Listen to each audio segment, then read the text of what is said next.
welcome to Starbucks here at Dubai Mall branch. So yan. Hello mga ka-Frenzies! Welcome to OK in Dubai! So ngayon, nandito tayo sa isa sa mga coffee shop here in Dubai Mall, ang Starbucks. So tingnan nyo ang nasa aking likuran. Yan ang kanila mga latest cups, mugs, tumblers for, I think, holiday season. So, ang kanilang mga mug na nakikita ko, holiday, Christmas season na ang kanilang mga cups. Yung red na mugs. So, diba? Ras Al Khaimah. At ito ang kanilang mga tumblers. New tumblers for this season. Yan. Diba ang cute? Ang kanilang mga tumblers.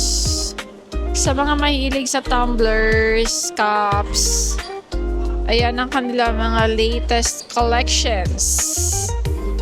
Sa lahat ng mga Starbucks na shops, silang available na mga desserts.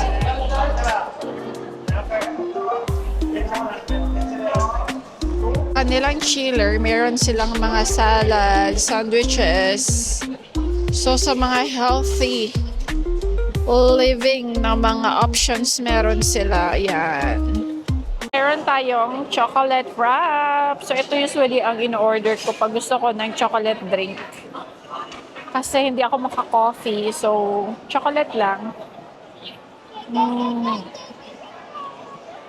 So, yan. Merong whipped cream and then chocolate. Ano tawag nila? Yung chocolate na drizzle on top. Ang yung plain chocolate.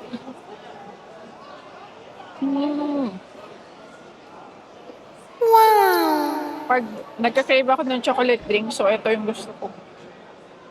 So kaya, ano mga favorite drinks nyo na iniinom sa Starbucks? So comment down below.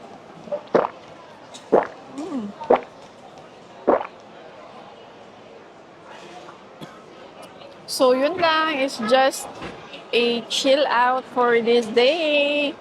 So, until to our next food shop. Nabubulol na. Wala na. So, until to our next food shop. I'll bet you. Thanks for watching.